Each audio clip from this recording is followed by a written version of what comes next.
Hi guys, it's Phil from Draw the Trigger here. I've got a Weiss Schwarz deck profile here. It's the Disgaea trial deck, the one that was released, let's say 2008 or 2009 here.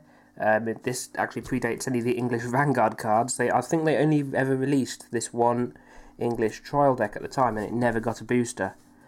This is based on the popular video game series Disgaea. It mainly features characters and cards from the first two games. I think there's a couple of ones in there from Disgaea 3 as well. Certainly nothing from Disgaea 4, which came along in an extra booster in Japan, but no sign of that in English at all. So without further ado, we'll get into the cards. So first up, I'll start with the grade 0s, or the level 0, sorry. You've got two of these. That's Lahal and Flan. It's just a vanilla 3000 attacker. And these are, like I say, because they're earlier, a lot of them still have Japanese text in the descriptions as well. You've got the card name there, the original Japanese card name. All the new ones retain that. But some of them also refer to the Japanese in the tags at the bottom, the keywords still. So you can tell it was a very early prototype one. Next up, we've got two of these. This is Weiss, the Dark Adonis, which has been crossed out in a nice nod to the game, and replaced with Mid-Boss. He's quite a key character in the first Disgaea game. Again, is another grade level 0.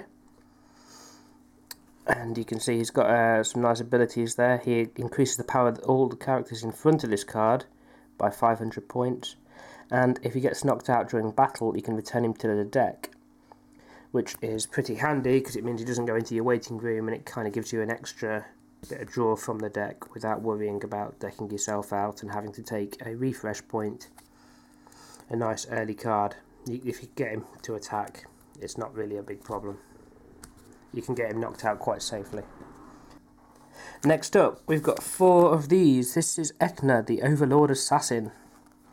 Again, just another 3k vanilla. Nothing particularly going on there, but nice piece of artwork.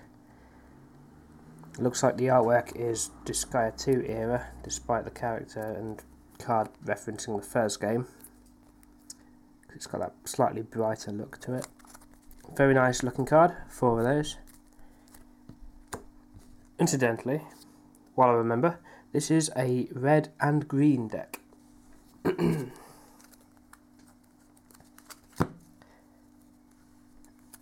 Next up, there's 4 Angel Trainee Flan. She's a level 0, 500 power, and she's got 2 abilities. The first one is to give love to all your other characters. What that does is it basically adds love as a keyword down the bottom of the card, even if it's not written there as standard. And then she's got a bond ability with Supreme Overlord Lahal, which is the grade 3, I believe. Level 3. It's got a cost of 1. When this card is played and placed on the stage, you can choose to pay the cost. If you pay the cost, select one Supreme Overlord Lahal card from your waiting room and return it to your hand. That's mainly useful towards the end of the game, obviously, when you can actually put a grade 3 down on the field there.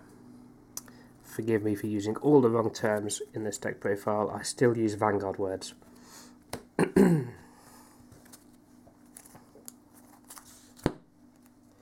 Next up, 2 Elite Red Mage. This is a cute card. It's the Disgaea 2 one this time. And you can see she's 2500 power, level 0, cost 0. She's got a nice little ability here. With a cost of 1, select one level 0 or lower character in your opponent's center stage and place them in the waiting room. So you can kind of free up one of your opponent's spaces to get a direct attack instead of a frontal attack, which means you're doing that 1 extra soul worth of damage there. Very handy. It's only obviously good early game, mainly when they'll be having level 0s on their front field there, but definitely nothing to sniff at if you just want to get some early damage in there.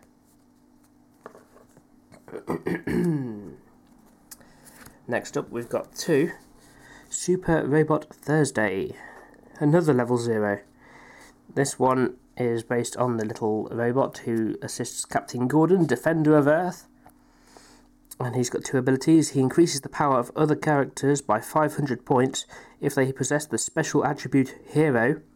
And here you can see the Japanese on the card, or have the word, whatever that is, written in their card name. But that's not being translated. So, yeah. I don't know what that's saying there. I'm guessing it is something like Defender of Earth or something, but I wouldn't know. And then you've got change the status of this card to tapped with a cost of 2. Select one character card from your waiting room and return it to your hand. So it's like a superior call from your waiting room there of any card you want, as long as it's a character card. So with a cost of 2, it's not mega cheap, but again it does help you fix your field if you want to do a bit more.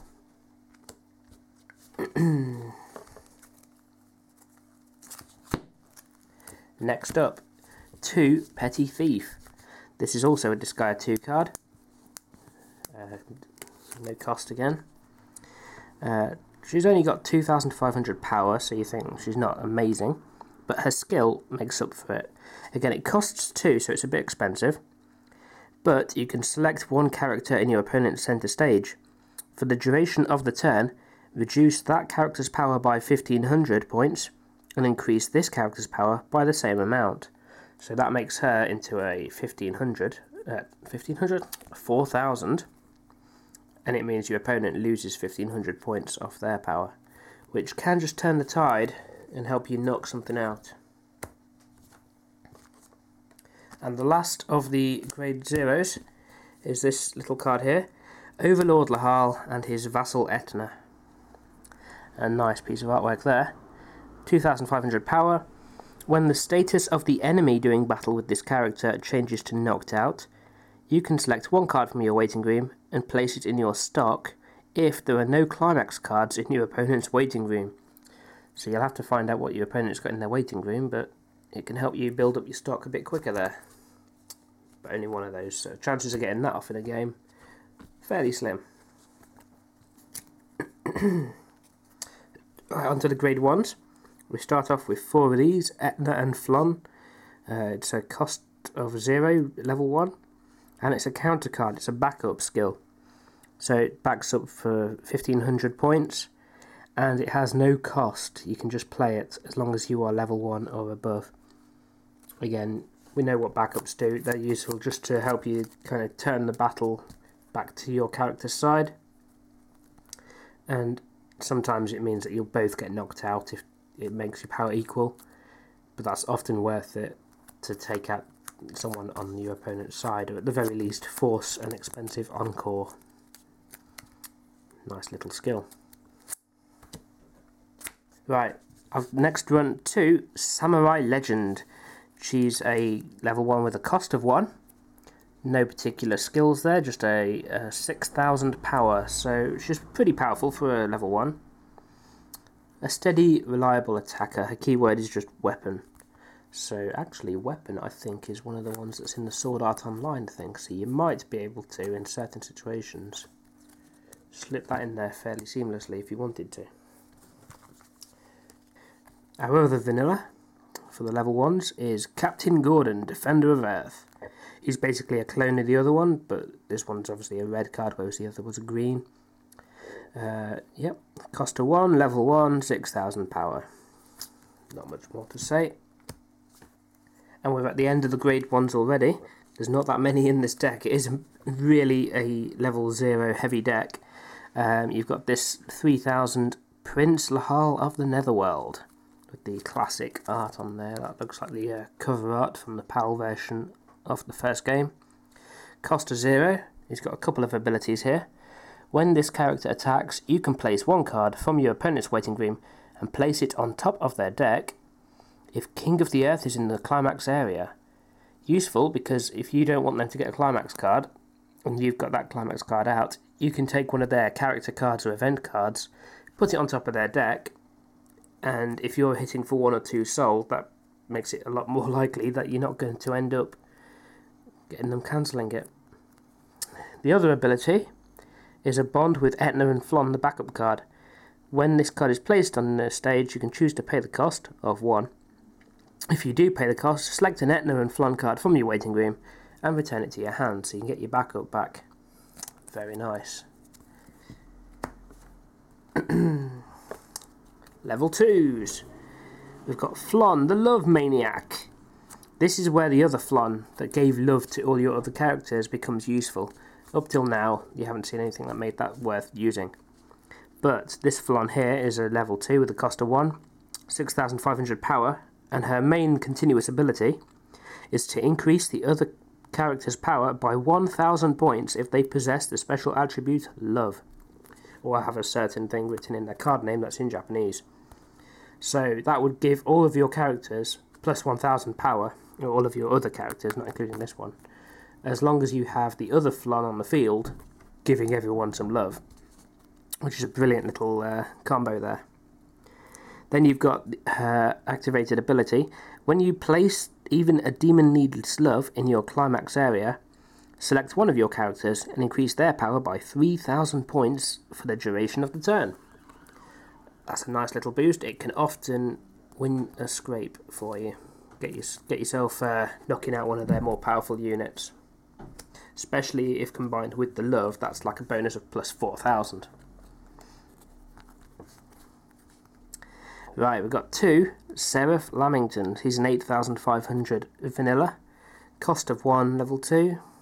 Nothing much to say about him. He's kind of like the Seraph from Celestia. Again, I think you only really see him in the first game. He might turn up in Disgaea D2, but I don't know yet. We get one of these. This is Raspberry and Sapphire, all ready for gym. I think actually this might be the only card from Disgaea 3. Cost of 2, level 2. And its ability, if there are 4 or more climax cards in your waiting room, this card gains the following ability. It's an encore skill. Take one character card from your hand and place it in the waiting room. When this card is taken from the stage and placed in the waiting room, you can choose to pay the cost. If you pay the cost, place the card in its previous stage position and change its status to tapped. So it lets you save it just by discarding one of your cards from your hand, one of your character cards. Not the most amazing skill, but then if you've got those climax cards in there, you might as well take advantage of it, because 8,500 isn't too bad. Plus, it attacks for 2 soul as standard, which is always nice. Next up, 2 pieces of Demon Girl Etna, the Ultimate Beauty. It's a level 2 with a cost of 2, 9,000 power. That's all there is to say. There she is, hugging a Prinny with Flon in the background. Very cute indeed. I don't know actually if she's so much hugging the Prinny or threatening to snap its neck. Who knows? The last of the level 2s is an event card with a cost of 3, so it's an expensive one to play, but it's pretty nice because the ability is inflict X cards of damage on your opponent, with X equaling the number of climax cards in your waiting room. This damage can still be cancelled if your opponent picks up a climax card from their deck. That means if you just happen to be in the lucky situation where you've got 6 or 7 or even 8 climax cards in your waiting room, you could potentially deal quite a lot of damage. But of course, as usual, the more you deal, the more chance of it being cancelled, and you don't want it to be cancelled, so weigh up the risks. Try and keep an eye on how many are in the waiting room at that point. And then the grade 3s, there's only 2 of them in this entire trial deck. Supreme Overlord Lahal, 10,000 power, 2 soul, cost of 2, and he's got 2 abilities. The first one is when this card is taken from your hand and placed on the stage, you can pick up the top card from your clock area and place it in the waiting room. So again, heals one of your damages. It's not a massive change, but it might just save you from a refresh. And then his other ability, place this card in your memory. Select up to 2 angel or demon character cards, or one of each, from the waiting room and return them to your hand. So if you don't mind kind of sacrificing him, if he's the only one on your field, perhaps you could then get 2 more units out onto the field instead, That could be pretty handy if you just need to deal a little bit more damage to end the game there. So he's pretty good. Now we're on to the climax cards. You got 1, 2, 3, 4. King of the Earth. Again, that's tied up with a few of the other abilities on the other cards. I think, which one was it? It was that one of Lahal, where you can take one of your opponent's things in the waiting room and put it on top of their deck when this is in the climax zone. And it's got the ability to increase the soul points of all your characters by 2. So everyone's attacking for 3 damage as standard. And finally, Even a Demon Needs Love. This is Flon's one. It's a nice little climax card. It's got the stock one, so when you get it for a trigger check, you can pick up the top card of your deck and place it into your stock. So you're essentially stocking 2 with that attack. And its climax ability is increase the power of all your characters by 1,000 points and their soul points by 1. Often you'll want to go for the ones that increase the power and the soul. It's usually a little bit more reliable, whereas the other one that increases everyone by 2 soul, it can be a bit of a risk because it does increase the chances of cancelling quite a lot. And that's it. That's the Disgaea deck. This isn't actually very easy to find. I got really lucky in that Chaos Cards had a few of these in stock when Weiss Schwarz started being supported on their website, and I managed to get hold of one before they sold out. I don't know if they'll be getting any more. It's always worth checking up on their Disgaea, their Weiss Schwarz section, just to see if anything has come on there. Keep an eye on it, just in case. I'd recommend it if you are a fan of Disgaea. It's not perhaps as powerful as the Madoka one. I think the Madoka is considered one of the most powerful in the current format, even in the Japanese. So you might not win quite so many games with this, but like I say, if you're a fan of Disgaea, you'll very much like it. And I still hold out hope that one day they might release at least the extra booster for Disgaea 4. So, thanks for watching. Hope you enjoyed this look at the deck and what it can do. And we'll see you in the next video. Thanks for watching.